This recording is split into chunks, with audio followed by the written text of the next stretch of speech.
Halo sahabat autoimun, bertemu kembali dengan saya Dr. Sandra Cynthia Langou, spesialis penyakit dalam konsultan rheumatologi dalam Instagram Autoimun Rheumatic Info.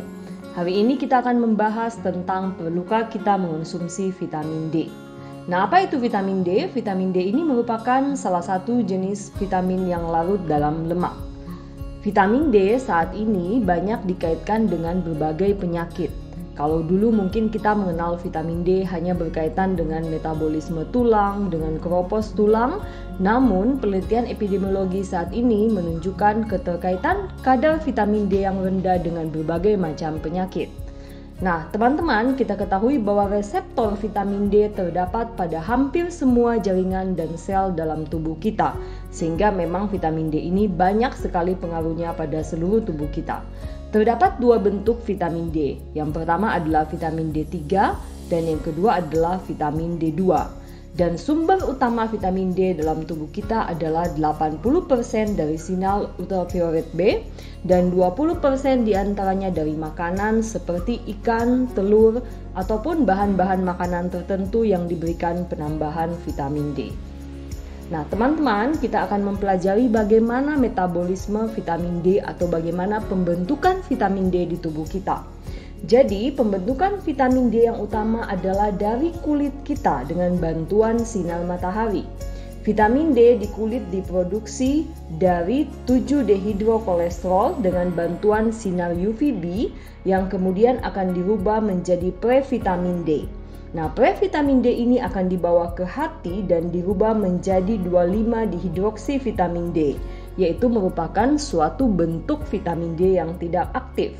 Dan kemudian oleh ginjal, bentuk vitamin D yang tidak aktif ini akan dirubah menjadi bentuk yang aktif yang disebut dengan 1,25-dihidroksivitamin D.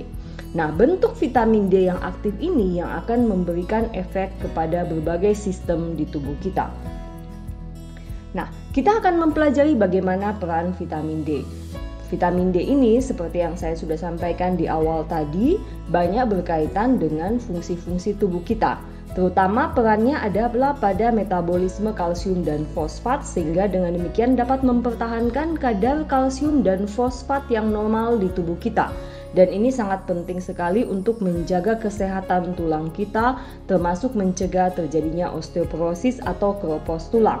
Nah, peran vitamin D yang lain adalah bersifat sebagai antiinflamasi, imunomodulator, dan berperan juga pada sistem imun, termasuk diantaranya bisa mencegah kita terinfeksi dari virus, bakteri, maupun kuman-kuman yang lain.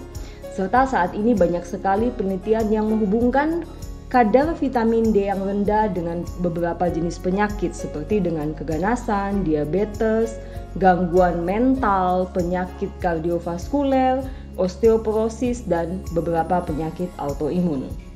Nah, teman-teman sekalian, kita akan mempelajari kenapa seseorang itu bisa terjadi kekurangan vitamin D atau pada siapa saja yang berisiko terjadinya kekurangan vitamin D.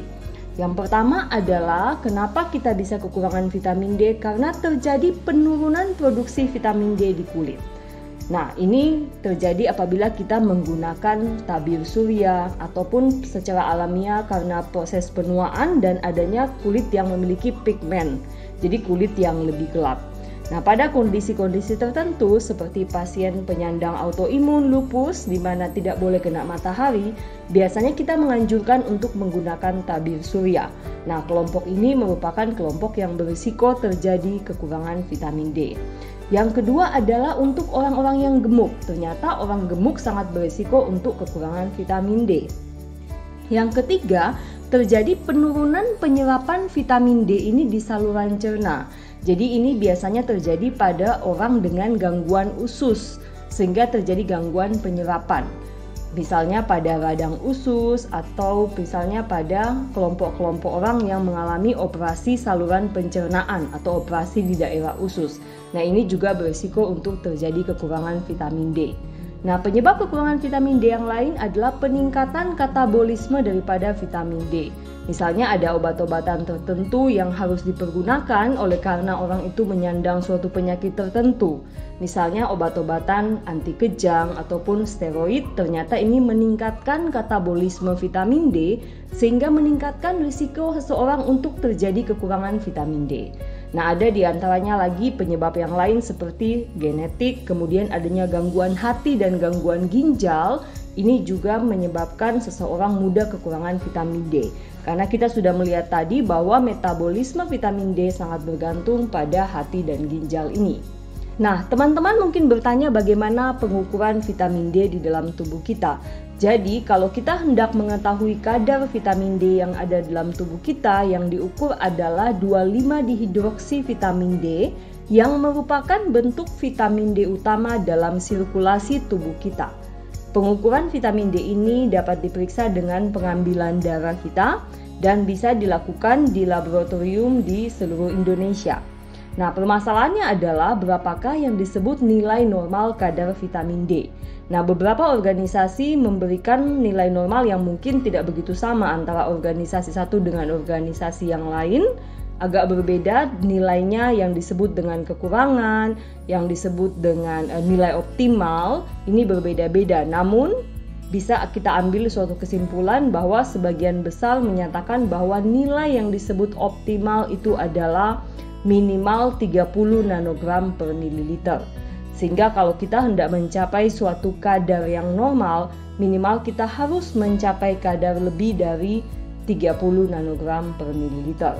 Nah, teman-teman sekalian, banyak yang bertanya, siapa yang harus diperiksa kadar vitamin D-nya? Apakah semua orang atau kelompok-kelompok orang tertentu saja yang harus diperiksakan? Nah, di sini kita bisa melihat bahwa pada pasien-pasien yang mengalami gangguan penyerapan makanan, radang usus oleh karena inflammatory bowel disease atau sesudah operasi usus, kemudian pada wanita hamil dan menyusui, pada gangguan hati dan gangguan ginjal kronik, pada pasien-pasien yang memiliki suatu penyakit tertentu yang mengharuskan untuk mengonsumsi obat anti kejang, steroid, anti jamur, obat HIV. Nah, ini juga harus diperiksakan kadar vitamin D-nya secara teratur. Nah, ada lagi dengan orang-orang dengan gemuk, kemudian orang dengan osteoporosis, orang dengan patah tulang akibat osteoporosis dan penyandang autoimun. Ini juga merupakan kelompok yang berisiko kekurangan vitamin D, sehingga harus diperiksakan kadar vitamin D secara berkala. Nah, kita akan mempelajari dari mana kita bisa mendapatkan sumber vitamin D. Sumber vitamin D yang paling utama adalah dari kulit kita dengan bantuan sinar matahari. Jadi lebih dari 80% kita bisa mendapatkan kecukupan vitamin D kita secara alamiah. Misalnya dengan berjemur 3 kali seminggu, hanya dengan lengan dan tungkai bawah terbuka selama 15 menit antara jam 10 pagi sampai dengan jam 3 sore. Jadi tidak perlu kita harus membuka semua baju dan tidak perlu terlalu lama. Cukup antara 15 menit di antara jam 10 pagi sampai dengan jam 3 sore. Hanya saja untuk teman-teman sekalian penyandang lupus, memang kita tidak menganjurkan untuk berjemur di bawah sinar matahari karena bisa mencetuskan flare atau kumat daripada lupus. Jadi untuk teman-teman dengan lupus, untuk mendapatkan kecukupan vitamin D tidak dengan berjemur tetapi dengan konsumsi makanan tertentu yang mengandung vitamin D atau dengan suplemen vitamin D. Nah, sumber vitamin D yang lain adalah dari makanan dan suplemen vitamin D. Makanan misalnya pada ikan-ikan tertentu, ikan salmon, sarden, makarel, dan tuna. Dan pada bahan-bahan makanan tertentu yang diberikan tambahan vitamin D. Misalnya pada keju, jus, dan mentega. Kemudian sumber vitamin D yang lain adalah suplemen vitamin D atau suatu pil yang mengandung vitamin D, di mana kadarnya ini berbeda-beda antara satu orang dengan orang yang lain. Tentunya sebaiknya suplemen vitamin D dan berapa yang harus kita konsumsi, kita harus diskusikan dengan dokter yang merawat, dan dokter akan memberikan rekomendasi kadar vitamin D yang harus kita konsumsi bergantung daripada kadar vitamin D kita. Nah, teman-teman sekalian, apakah ada hubungan antara infeksi COVID-19 dan kadar vitamin D? Nah, di masa pandemi COVID-19 kita ketahui bahwa ternyata vitamin D ini cukup berperan dalam salah satu usaha kita untuk mencegah infeksi COVID-19. Kita ketahui bahwa vitamin D berperan dalam sistem imun innate dan adaptif, dan kekurangan vitamin D dapat menyebabkan kita mudah terkena infeksi virus, bakteri, dan jamur. Serta kalau kita terkena suatu infeksi, akan berisiko untuk terjadi suatu infeksi yang berat. Nah, salah satu penelitian di Israel menunjukkan bahwa kekurangan vitamin D berkaitan dengan angka kejadian COVID-19. Dan pada orang-orang tertentu yang memiliki kadar vitamin D-nya yang rendah, risikonya akan lebih tinggi untuk terjadi infeksi berat dan membutuhkan perawatan di rumah sakit. Oleh karena itu, secara umum sangat penting untuk melakukan pengecekan kadar vitamin D secara berkala, terutama pada kelompok yang berisiko kekurangan vitamin D. Kita ketahui bersama bahwa mempertahankan kadar vitamin D yang normal merupakan salah satu usaha untuk mencegah infeksi virus COVID-19. Demikian penjelasan saya, teman-teman sekalian. Semoga bermanfaat. Tetap jaga kesehatan kita, selalu menggunakan masker, menghindari tempat-tempat yang ramai, dan tetap selalu menjaga supaya kita selalu sehat dengan makan makanan yang bergizi, istirahat cukup, dan harus berolahraga.